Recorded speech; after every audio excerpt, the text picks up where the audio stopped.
Hola, ¿cómo están? Bueno, vengo a hablarles de un libro que se llama en español Cuando las grullas vuelven al sur. Yo lo leí en portugués. En portugués literalmente sería Cuando los pájaros vuelan al sur. Me imagino que grulla es un tipo de pájaro, realmente no busqué.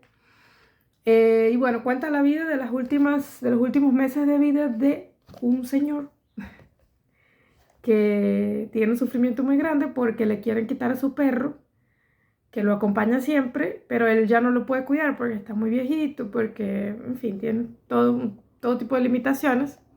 Él está muy bravo con ese hijo que le quiere quitar ese perro, en fin, la historia central es ese dolor por ese perrito, pero además él va reconstruyendo su vida y las personas que amó, su papá, que tiene una relación bien específica, su mamá, ese hijo, la esposa que ya no está, y entonces el libro es como un poco dirigido hacia ella, su nieta, que son los episodios de mayor ternura, su perro, Sixten, y un amigo muy querido que se llama Ture.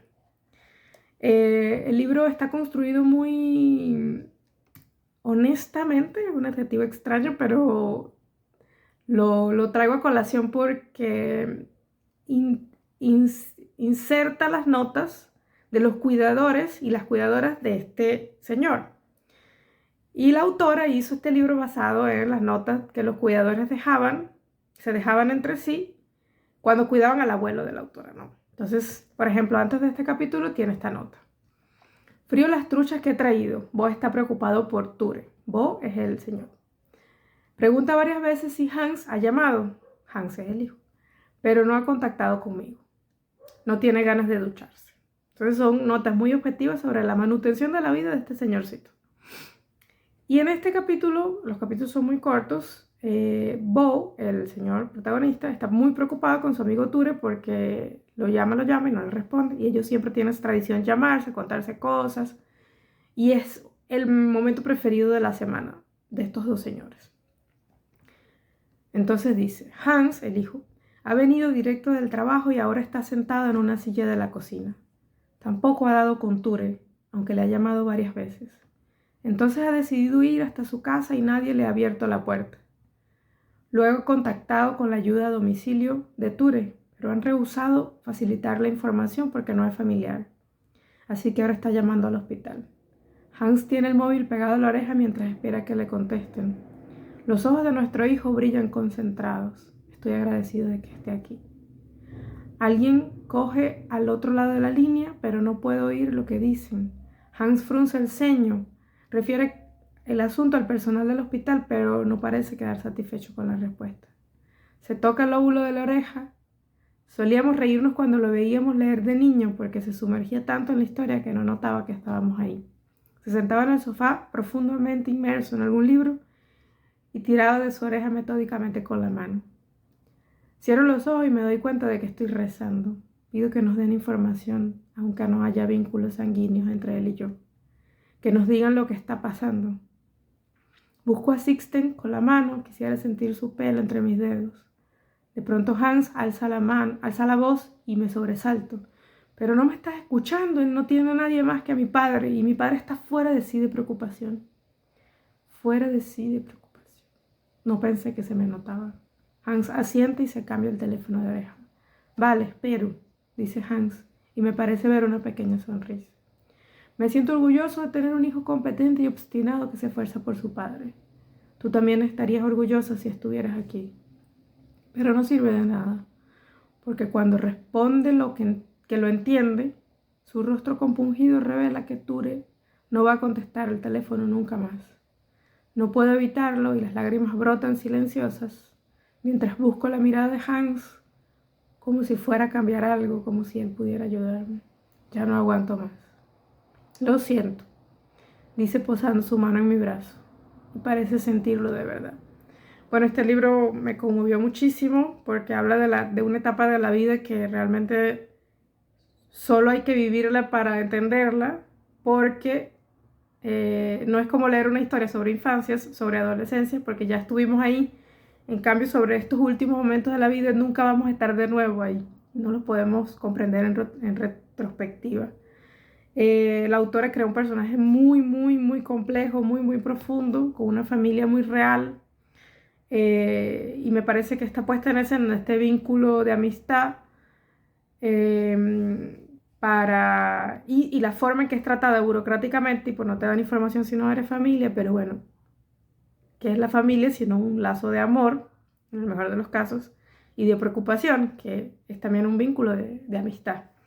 Entonces, bueno, se los recomiendo si tienen la oportunidad de leerlo, porque es un libro muy conmovedor, es un libro que está muy bien escrito, con una propuesta de escritura muy buena, pero además eh, es un libro que te toca y que no, sus artificios literarios no te llevan a una cosa muy intelectual, sino algo mucho, mucho más emocional. Y bueno, eso es todo, Chaito.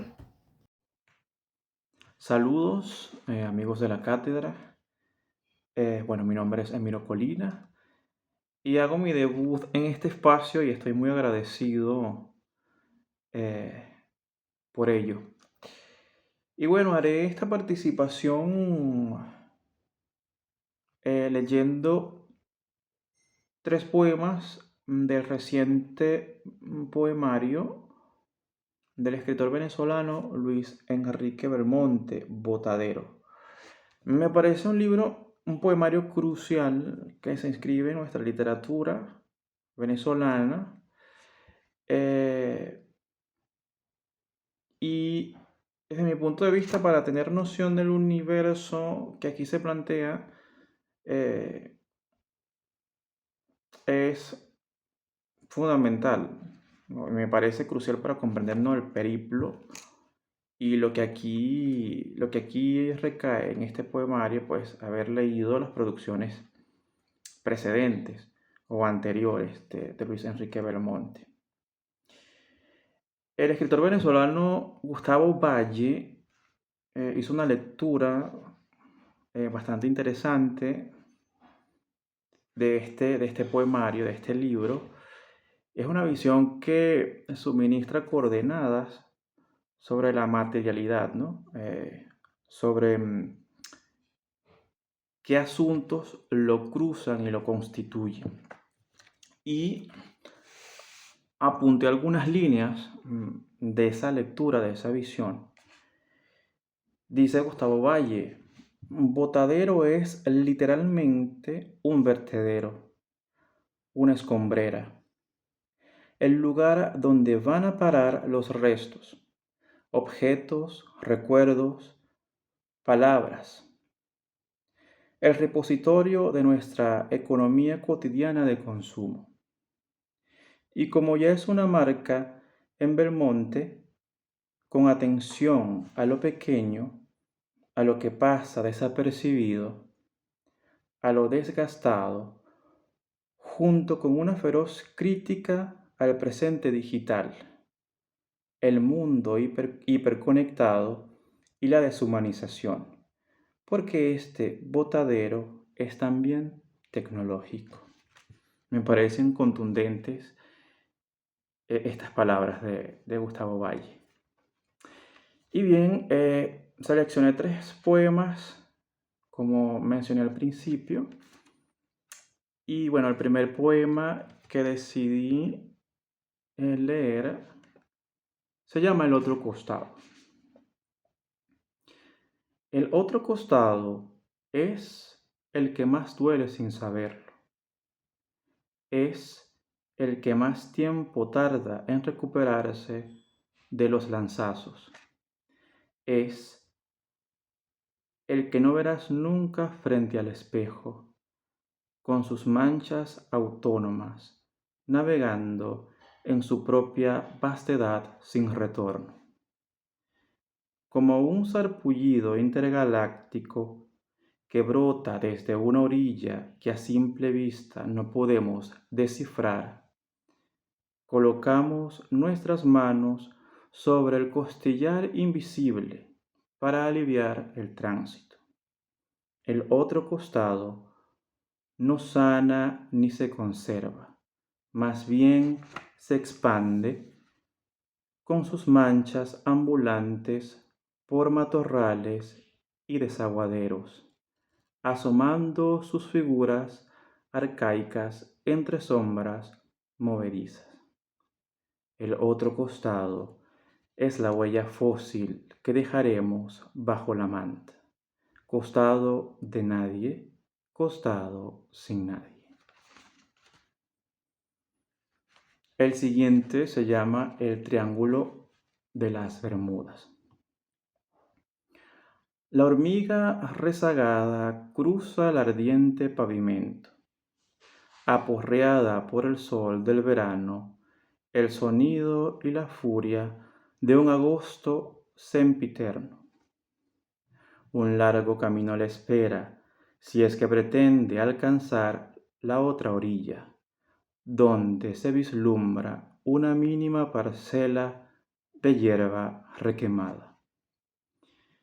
En estas horas calcinantes, por las que casi nadie se atreve a transitar, solo las urracas celebran su dominio en la periferia de la plaza.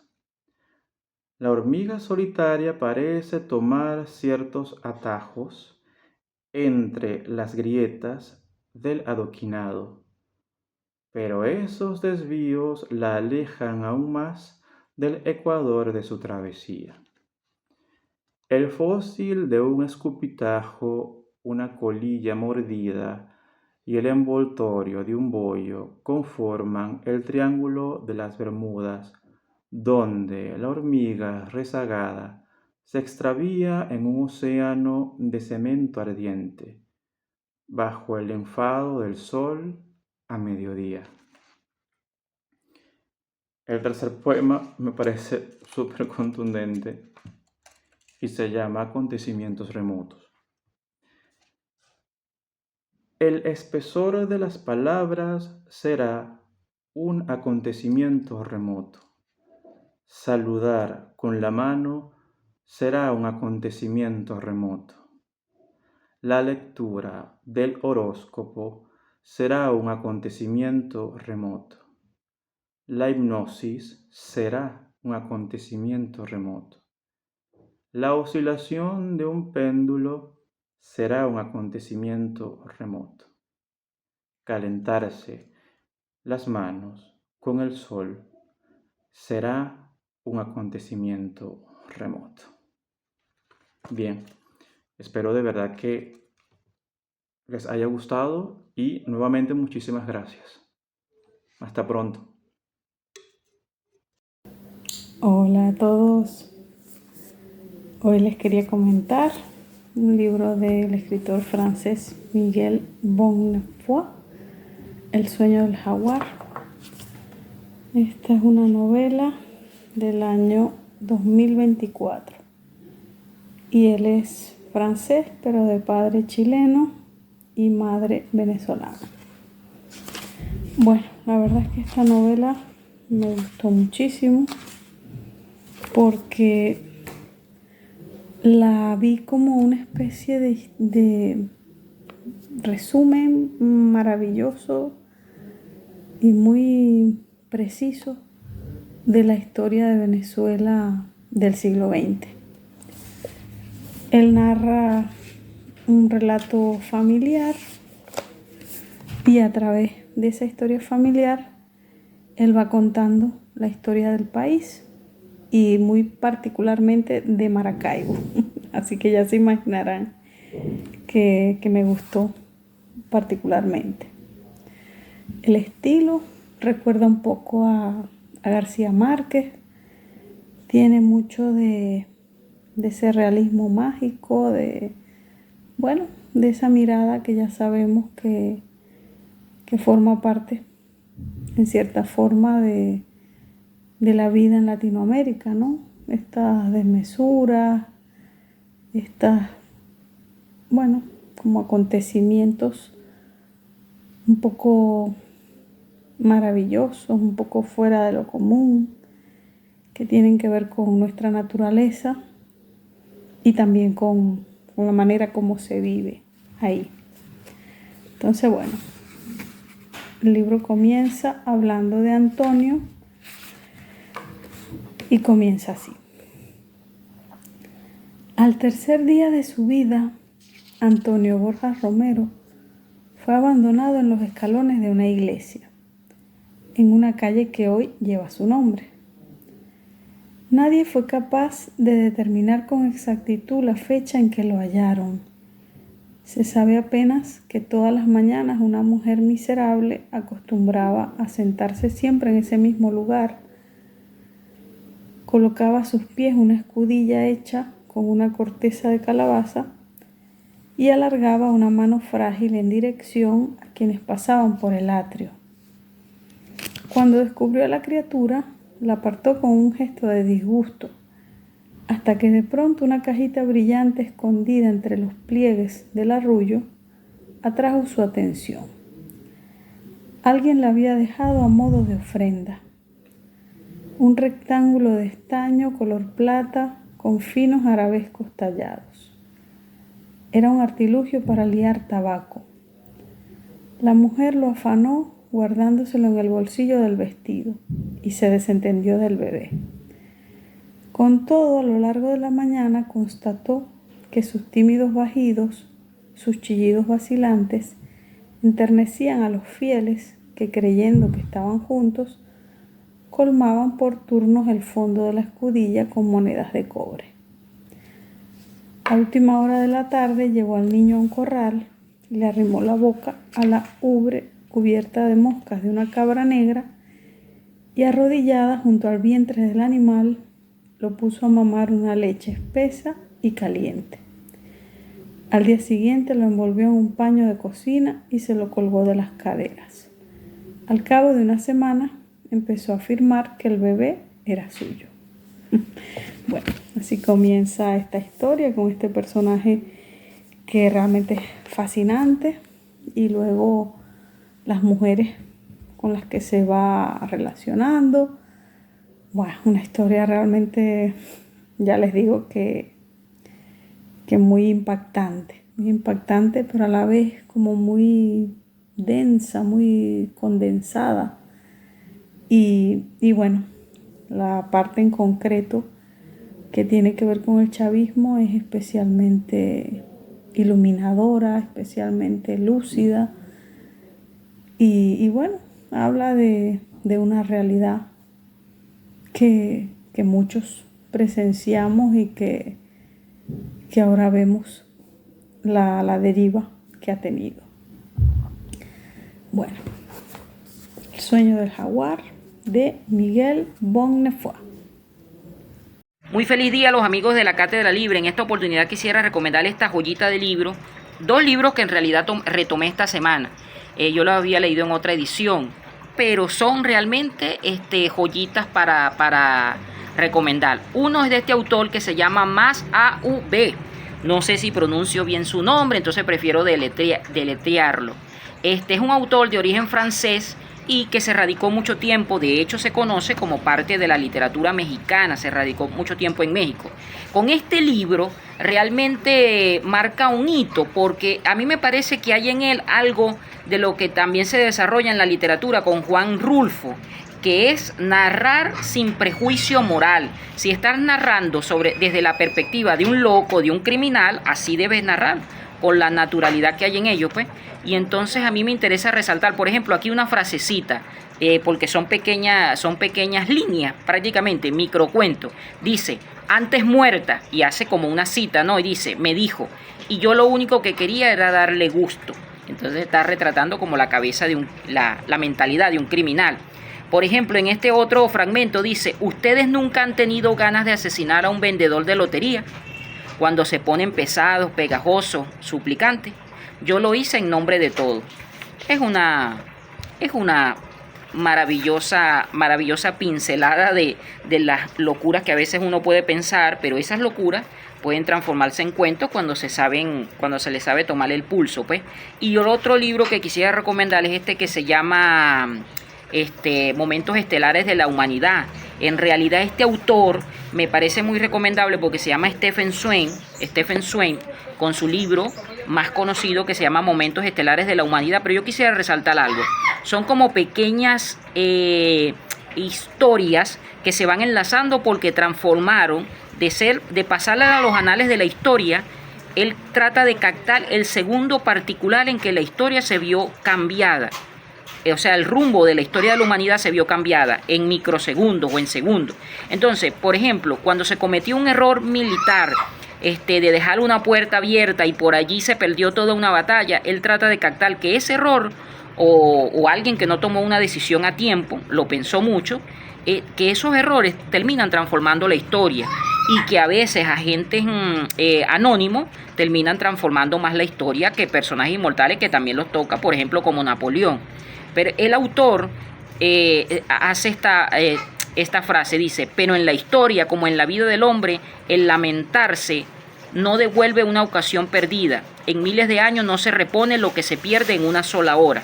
Me encanta esa frase porque creo que resume el armazón que tiene el libro en sus distintas historias que va a través del recorrido universal, pues.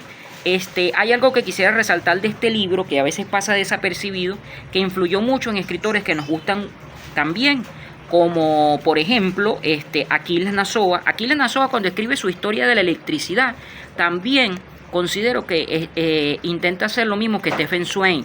Stephen Swain, como lo diría Alejandro Oliveros, tuvo una época que era un bestseller muy recomendado y muy afamado.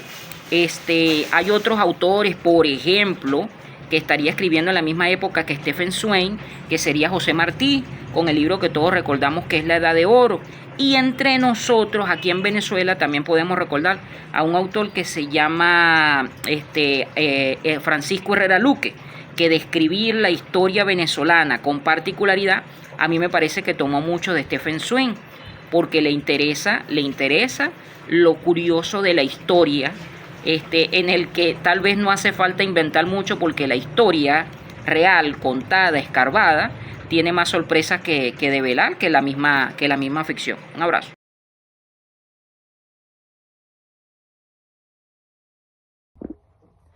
Hola amigos de la cátedra, una vez más Anaïs por acá. En esta oportunidad quiero compartir con ustedes un poema de la escritora y novelista Sylvia Plath. Una escritora que me hace recordar también mucho a una de mis poetas favoritas, Alejandra Pizarnik, porque digamos que comulgan, ¿no?, en estos mismos temas de la locura y la muerte. Este poema se llama Lady Lazarus. Y bueno, dice así: lo logré otra vez, me las arreglo, una vez cada 10 años. Especie de fantasmal milagro mi piel, brillante como una pantalla nazi. Mi diestro pie es un pisapapel, mi rostro fino, lienzo judío y sin rasgos. Descascara la envoltura, oh mi enemigo, ¿aterro acaso? La nariz, las cuencas vacías, los dientes. El apestoso aliento se desvanecerá en un día. Pronto, muy pronto, la carne que la tumba devoró se sentirá bien en mí, y yo, una mujer que sonríe. Tengo solo 30 años, y como gato he de morir 9 veces. Esta es la número 3. ¡Qué desperdicio! Eso de aniquilarse cada década. ¡Qué millón de filamentos! La multitud mascando maní se agolpa para verlos. Cómo me desenvuelven la mano, el pie, el gran desnudamiento. Damas y caballeros, estas son mis manos, mis rodillas. Soy tal vez huesos y pellejo. Sin embargo, soy la misma, idéntica mujer. La primera vez que sucedió tenía 10. Fue un accidente. La segunda vez pretendí superarme y no regresar jamás. Oscilé callada. Como una concha marina, tenían que llamar y llamar, recoger mis gusanos como perlas pegajosas. Morir es un arte, como cualquier otra cosa. Yo lo hago excepcionalmente bien. Lo hago para sentirme hasta las heces. Lo ejecuto para sentir lo real. Podemos decir que poseo el don. Es bastante fácil hacerlo en una celda. Muy fácil hacerlo y no perder las formas. Es el mismo retorno teatral a pleno día, al mismo lugar, mismo rostro, grito brutal y divertido, milagro que me liquida. Luego una carga a fondo, para ojear mis cicatrices y otra para escucharme el corazón. de verdad sigue latiendo. Y hay otra y otra arremetida grande por una palabra, por tocar o por un poquito de sangre, o por unos cabellos o por mi ropa. Bien, bien, está bien, Herr Doctor, bien, Herr enemigo. Yo soy vuestra obra maestra, su pieza de valor, la bebé de oro puro, que se disuelve con un chillido. Me doy vuelta y ardo. No creas que no valoro tu gran cuidado. Ceniza, ceniza, ustedes atizan, remueven. Carne, hueso, nada queda, 0, 0. Una barra de jabón, una alianza de bodas, un empaste de oro. Herr Dios, Herr Lucifer, cuidado, cuidado. Desde las cenizas me levanto con mi cabello rojo y devoro hombres como el aire. Un poema que me parece fantástico por la crudeza, por esas palabras que expresan de manera tan sentida ese grito de muerte, la muerte como un espectáculo, como una puesta en escena, como un acto también de ser contemplado, ¿no? Y bueno, estos temas que también se trazan de alguna manera en la obra de Pizarnik, verlo acá en este maravilloso poema expuesto de una manera tan sentida, tan magistral, de verdad que me pareció un poema maravilloso, a pesar de lo crudo y tenebroso que puede ser tocar este tema, ¿no? El tema de la muerte como tal. Y bueno, con esta pequeña contribución a este número me despido, les envío muchos besitos y hasta la próxima entrega.